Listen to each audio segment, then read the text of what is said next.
Hello viewers, welcome to my channel Science to Technology. In today's show, Rocket Monday, we're gonna talk about SpaceX versus ISRO. So let's dive right into it. Now, warning, this video will be a bit spicy, so if you are not comfortable with those things, please shut this video down. If you are comfortable with it, let's go.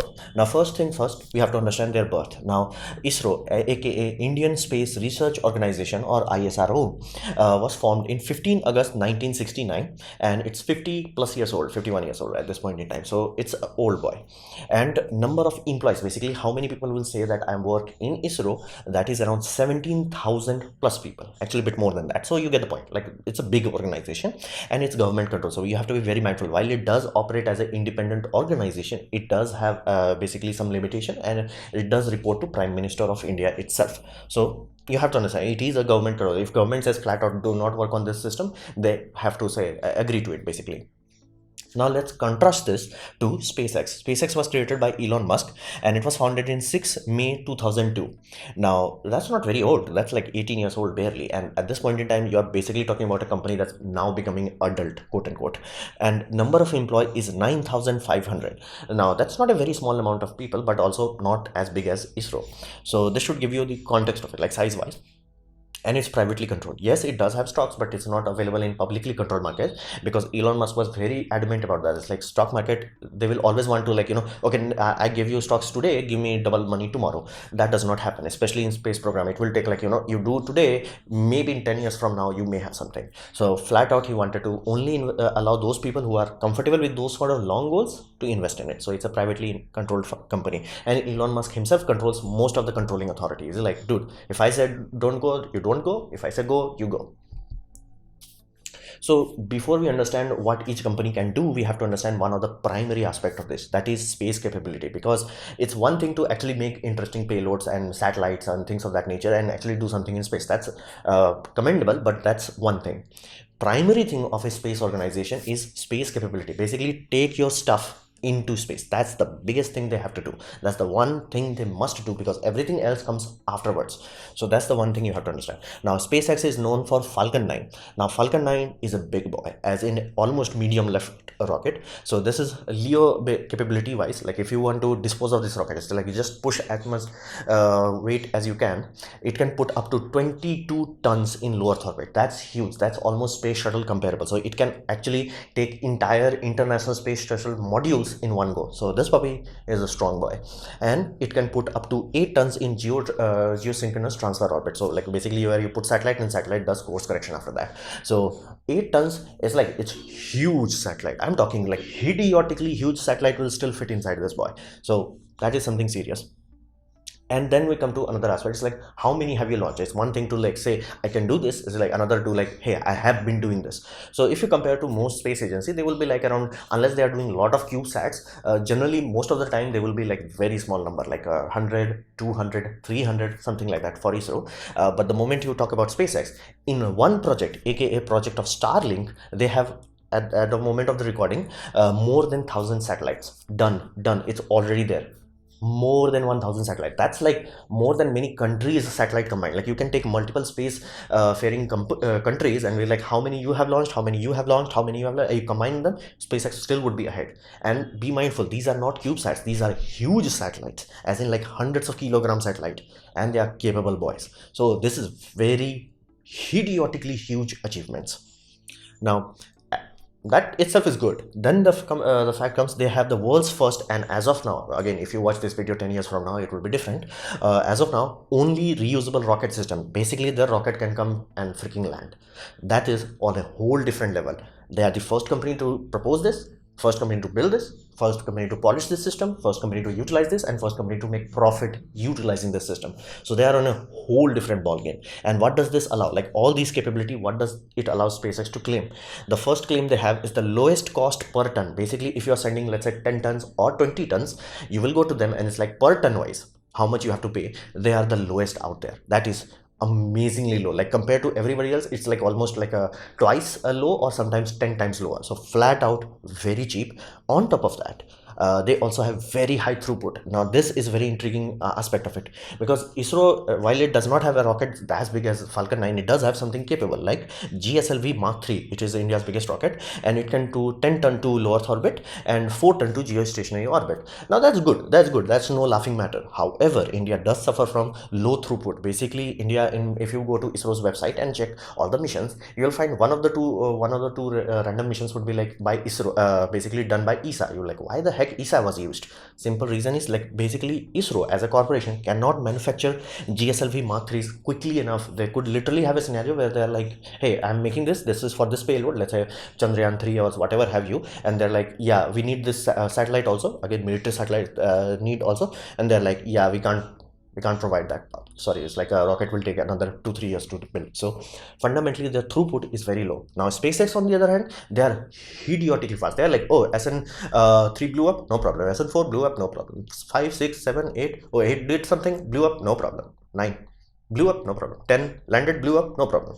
Like the speed, the throughput is on a ungodly level. Basically they are producing rocket almost as fast as smartphones.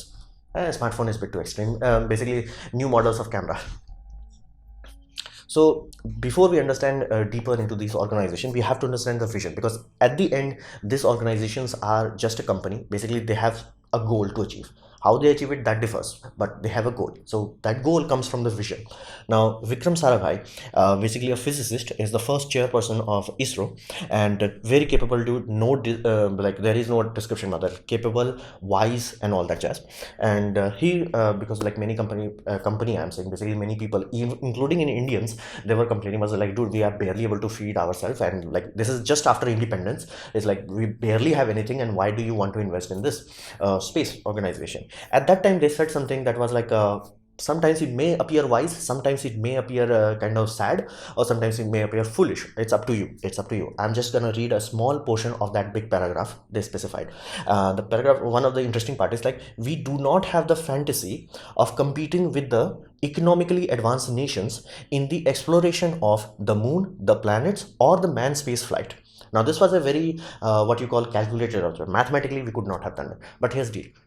Why don't you have the dream of doing that? Like there are many news anchors, and they said this, and I was like, that was like very powerful thing to say. It's like when Chandrayaan 2 was going there, it was not carrying just like ISRO's payload, it was carrying hopes and dreams of 150 crore people.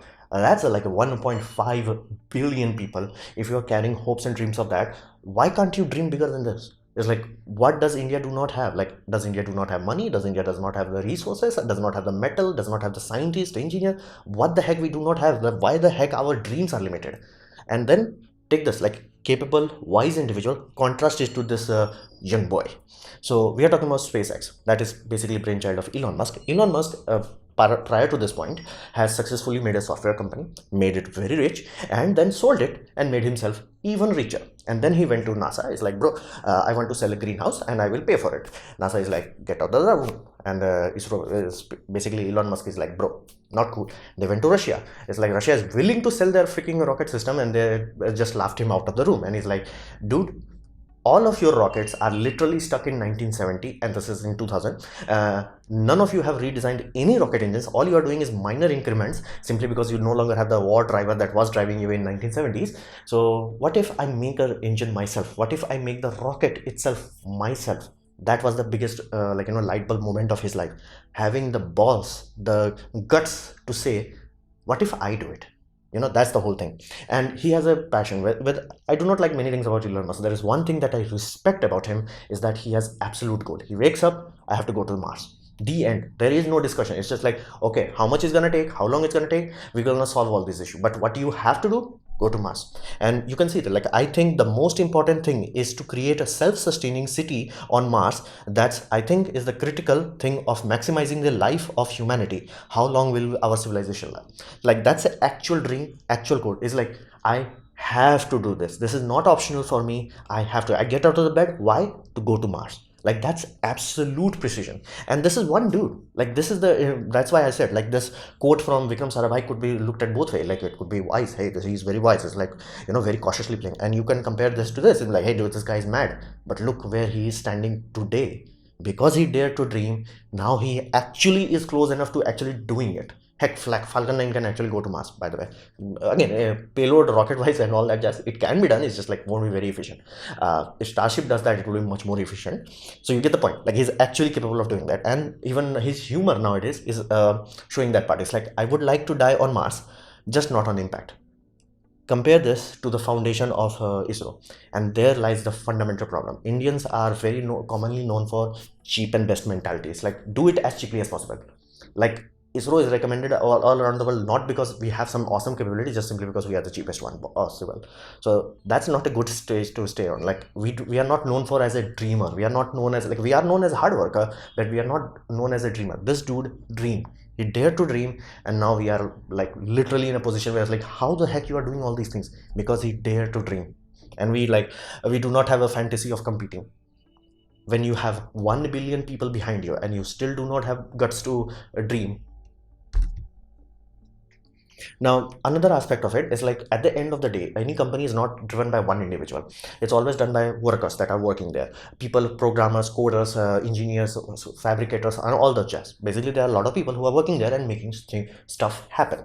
That is finally dependent on public relations. Now, you may be like, why the heck that matters? Well, think of it this way. ISRO flat out does not exist in that radar, and SpaceX is world leading in PR department, flat out. SpaceX is the only company that people knew that they are, oh, there is a space company. I thought everything was done by NASA. It's like, wait a minute, you are telling me there is a company like ULA, there is a company like this or that. It's like, wait a minute, NASA does not build 100% of their rocket. It's like, this is the first time these are happening. That's a like perspective shift of a large amount of people who are like, wait, I thought only basically space organization of the countries are capable of going to space. That changed because of the singular company, SpaceX.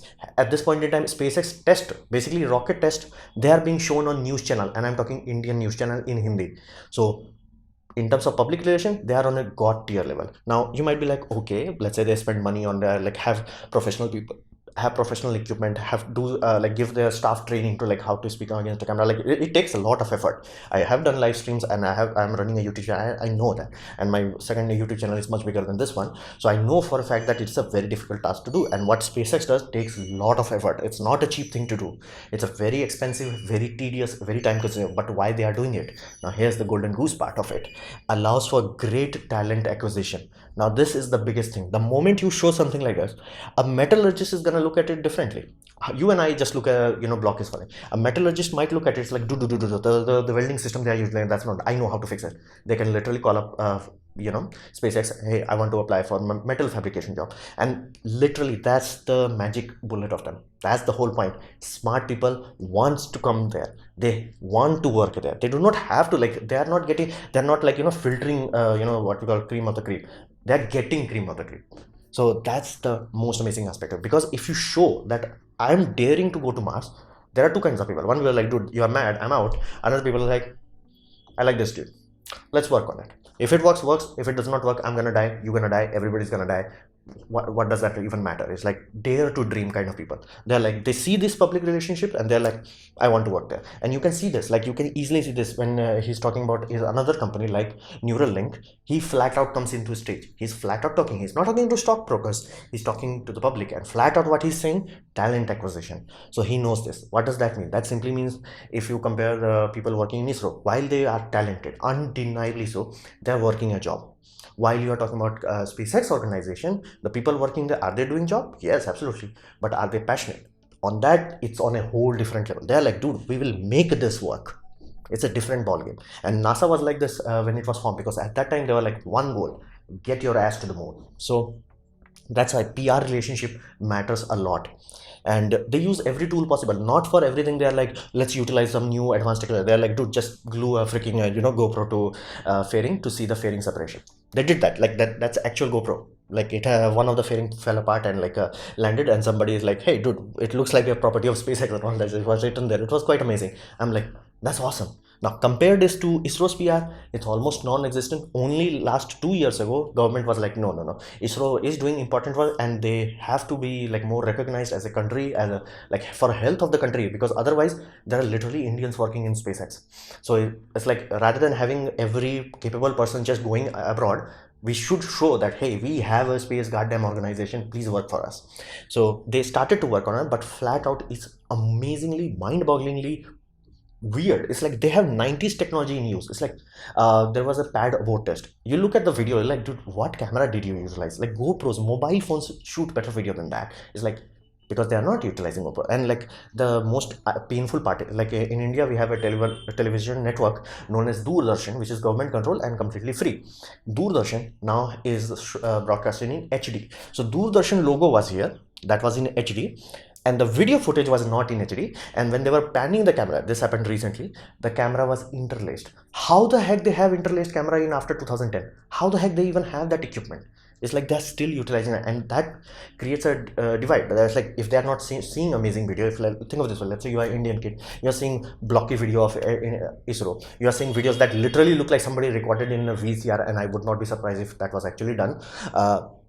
Would you be excited? And compared to that, to like how much effort NASA put on making animations for Curiosity rover, how much effort they put on animating freaking other things and all that jazz, like that PR pays off. Like if kid sees that, it's like, whoa, I want to be there.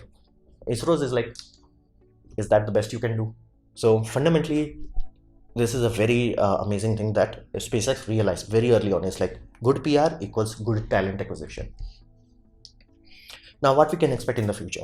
Now, assuming if SpaceX completes the Starship, which they will complete, I do have faith in them. But however, their timeline, I'm like, lol, that's not happening. So the moment Elon Musk says in 4 years, I'm like, okay, 4 years? Okay, that is right down 8 years. So I'm like that with him. Timeline wise, he's lol. But everything else he does do. Eventually, he does do. So I do believe he can do that. Will he be able to human rate it? I do not know. But let's just hope by 2030, even by 2030, if they successfully make it, successfully test it, successfully human rated, they will be world leader. Flat out, a private company would be a world leader in a technology that no other nation can touch. Flat out.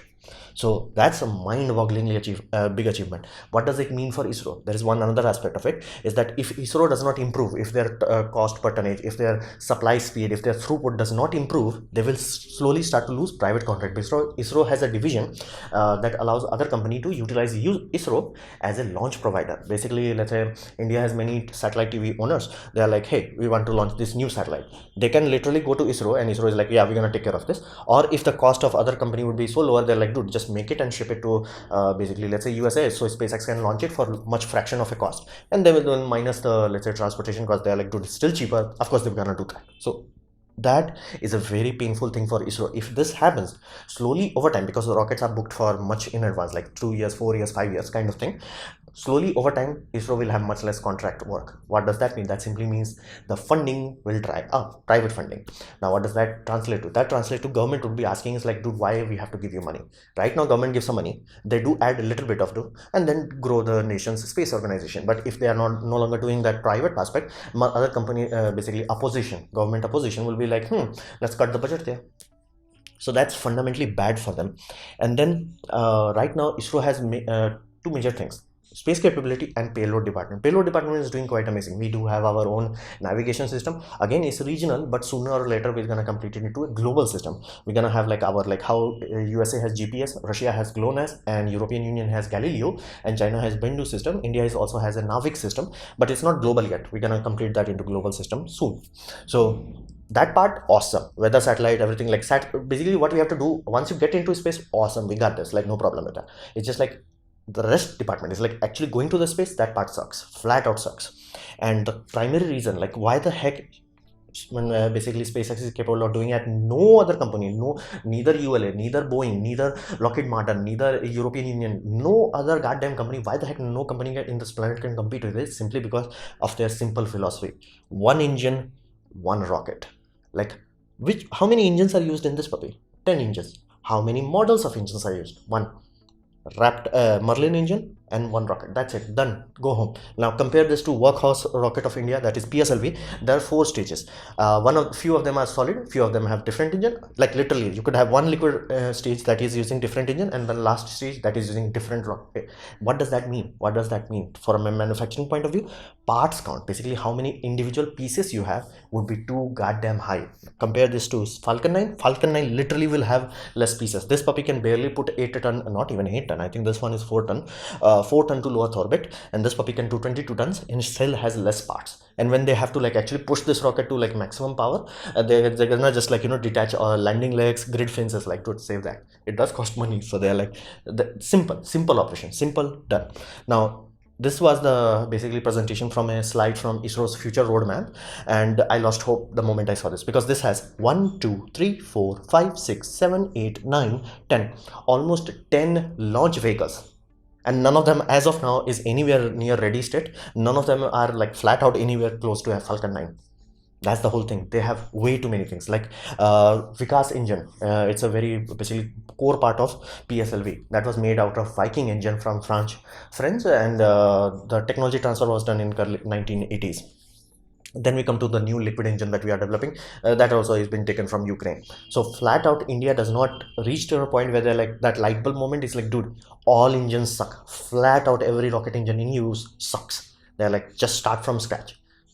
That India has not gone yet, and India is already 50 years old. So I do not know when they're gonna do this. And trying to launch this, it's much easier to build a one overbuilt rocket and then like underload it, but it's really impossible. Like that's why PSLV have so many configurations. Like, and you never hear about configuration in Falcon 9. It's just like which version it is, like latest version, full thrust or not. The end. You don't do anything after that. In PSLV, it's like PSLV this configuration. So like 4 solid boosters, 6 solid boosters. It's like this was not strong enough. Let's just keep adding on it. So fundamentally, they have to go to this one engine, one rocket. Otherwise, they have no chance of actually staying competitive. And even if they can build one good engine, they can be like, hey, we attached 6 engines in the first stage. That's not powerful enough. Let's add 9. Or maybe like, hey, we designed a 9 one that was overpowered and we are not getting clients for it. Let's make a 6 one. One engine takes care of all, rather than like making every single like 10 things. So future is kind of a very difficult time for ISRO at this point in time. I do not know what will happen in the future. Again, let's only time knows. So let's see.